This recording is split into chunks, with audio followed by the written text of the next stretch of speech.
जीव विज्ञान के 1000 क्वेश्चन आंसरों की सीरीज में आज हम भाग 3 के बारे में पढ़ेंगे, जिसके अंदर हम 101 से लगाकर 150 क्वेश्चनों को सॉल्व करेंगे।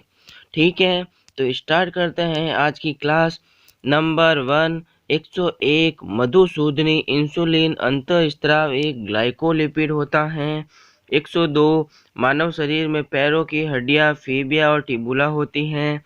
103 गर्भाशय के लिए वैकल्पिक शब्द क्या है? गर्भाशय के लिए जो वैकल्पिक शब्द होता है वो होता है यूट्रस होता है। 104 हीमोग्लोबिन की अधिकतम बंधुता होती है, ऑक्सीजन के लिए होती हैं। 105 कौन सी ग्रंथि सेक्स हार्मोन का स्राव करती हैं? एड्रिनल ग्रंथि। 106 मानव शरीर में हार्मोनों में से कौन सा रक्त कैल्शियम और फॉस्फेट को विनियमित करता है? PARA-O2 पैराथायराइड हार्मोन जो होता है कैल्शियम और फॉस्फेट को विनियमित करता है रक्त के अंदर।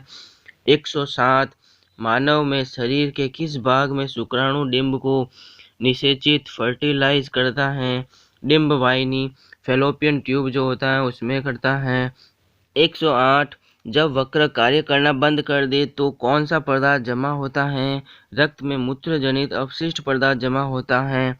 109 जब एक व्यक्ति वृद्ध हो जाता है तो सामान्यतः उसका रक्तदाब घटता है।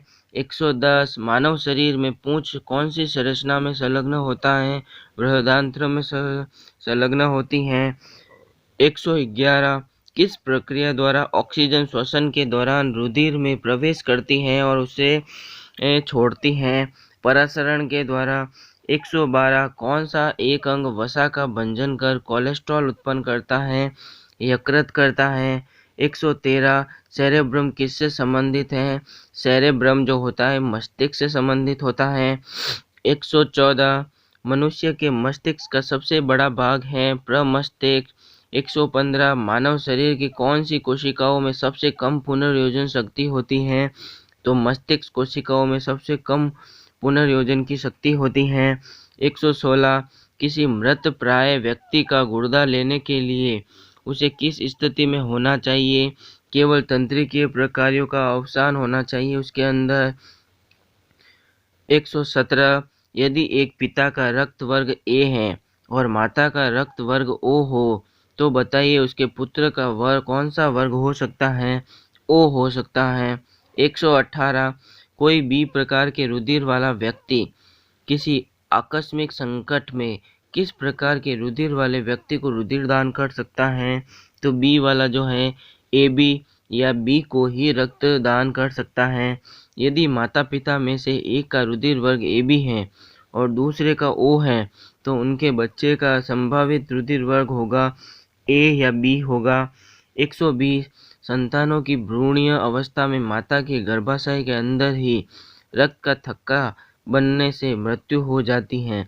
इस रोग को इरिथ्रोब्लास्टोसिस फीटलिस कहा जाता है। इसका कारण है कि पिता का RH+ तथा माता का RH- होना है। 121 कौन सा रक्त समूह सर्वग्राही है? AB रक्त समूह जो होता है सर्वग्राही है, सभी रक्त को लेता है। 122 AB रक्त वर्ग वाले व्यक्ति को सार्वत्रिक ग्राही कहा जाता है क्योंकि उसमें रक्त में प्रतिपिंड का अभाव होता है। ठीक है। 123 सार्वत्रिक ग्राही कौन से रुधिर वर्ग का होता है? सार्वत्रिक ग्राही जो होता है वो AB होता है। 124 कौन सा रक्त वर्ग सार्वत्रिक दाता होता है? सबसे ज़्यादा यूनिवर्सल डोनर जो होता है वो होता है O होता है। 125 यदि किसी पुरुष का रक्त वर्ग AB हो तथा महिला का रक्त वर्ग B हो तो उनकी संतानों में कौन सा रक्त वर्ग उपस्थित नहीं हो सकता है? ओ उपस्थित नहीं हो सकता है। मनुष्य में कुल कितनी हड्डियां होती हैं? मनुष्य में कुल 206 हड्डियां होती हैं। 127 नवजात शिशुओं में हड्डियों की संख्या लगभग कितनी होती हैं? नवजात शिशुओं में हड्डियों की संख्या लगभग 270 होती हैं। 128 क्वेश्चन नंबर मनुष्य की खोपड़ी में कितनी अस्थियां होती हैं? मनुष्य की खोपड़ी में 8 अस्थियां होती हैं। 129 मनुष्य के शरीर में पसलियों के कितने जोड़े होते हैं? मनुष्यों के शरीर में पसलियों के 12 जोड़े होते हैं। 130 शरीर की सर्वाधिक प्रबल अस्थि जबड़े की अस्थि होती हैं। 131 मानव शरीर की सबसे छोटी हड्डी स्टेपीज होती हैं। 132 मानव शरीर की सबसे लंबी हड्डी है फीमर है। 133 मनुष्य के शरीर में पैर की हड्डी क्या होती हैं? खोखली होती हैं। 134 टीबिया नामक हड्डी किसमें पाई जाती हैं? टीबिया नामक हड्डी जो होती है टांग में पाई जाती हैं। 135 मानव शरीर के किस अंग की हड्डी सबसे लंबी होती है? मानव शरीर में जांघ की हड्डी जो होती हैं सबसे लंबी होती हैं। 136 वृद्धावस्था में मनुष्य की हड्डियां कमजोर क्यों हो जाती हैं? तो कैल्शियम की कमी की वजह से वृद्धावस्था में मनुष्य की हड्डियां कमजोर हो जाती हैं। 137 एथलीट को किसकी जल्दी और ऊर्जा होती है? कार्बोहाइड्रेट से जल्दी ऊर्जा मिलती है।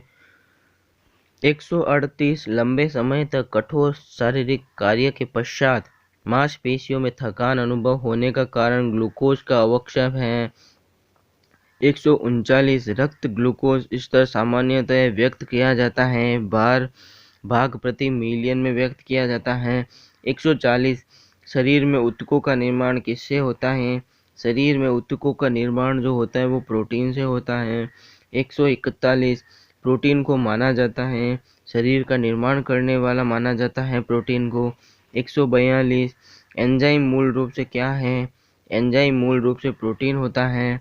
143 जैविक सिस्टम में रासायनिक क्रिया की प्रक्रिया को तेज करने में उत्तरदायी पदार्थ जो होते हैं वो एंजाइम होते हैं। 144 सोयाबीन में प्रोटीन का प्रतिशत होता है। सोयाबीन में प्रोटीन का जो प्रतिशत होता है वो होता है 42% होता है। 145 कैप्सूल जो होता है उसका आवरण स्टार्च का बना होता है। 146 शहद का प्रमुख घटक फ्रक्टोज होता है। शहद का जो प्रमुख घटक क्या होता है? फ्रक्टोज होता है। कौन सी शर्करा तत्काल ऊर्जा प्रदान करती है? ग्लूकोज शर्करा जो होती हैं वो तत्काल ऊर्जा प्रदान करती हैं। 148 शहद में मुख्यतः कार्बोहाइड्रेट होता है। 149 सर्वाधिक ऊर्जा प्रदान करता है कार्बोहाइड्रेट सर्वाधिक ऊर्जा प्रदान करता है। और आज की क्लास का लास्ट सवाल 150 कि मानव शरीर में कार्बोहाइड्रेट पुनः संग्रह होता है ग्लाइकोजन से कार्बोहाइड्रेट जो होता है पुनः संग्रह होता है। तो इस प्रकार हमने भाग थर्ड के अंदर 101 से 150 टाइप के क्वेश्चनों के बारे में डिस्कस किया। नेक्स्ट क्लास के अंदर अपन 150 के आगे 151 से लगाकर 200 तक के क्वेश्चनों को बारे में पढ़ेंगे। तो वीडियो को लाइक करें, चैनल को सब्सक्राइब करें, शेयर करें। Thank you.